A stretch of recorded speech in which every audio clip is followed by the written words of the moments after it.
आप सबको हम बता देते कि पावर स्टार पवन सिंह का एक बहुत खतरनाक सॉन्ग जो आ रहा है, आने से पहले आप सबको अपडेट दे देते हैं। तो आप सब अभी चकाचक न्यूज देख रहे हैं, तो आप सब चकाचक न्यूज को सब्सक्राइब और लाइक शेयर करें। आप सबको हम बता देते कि पवन सिंह का एक गाना आया है और गाना का टाइटल भी आया है, गाना नहीं आया है। और आप सबको ये भी बता देते कि ये गाना के टाइटल है एक बिहारी सो पे भारी।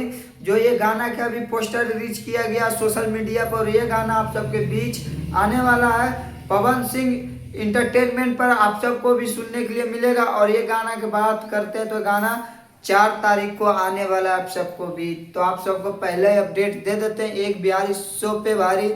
आप सब जाके जरूर ये गाना को सर्च मारिएगा।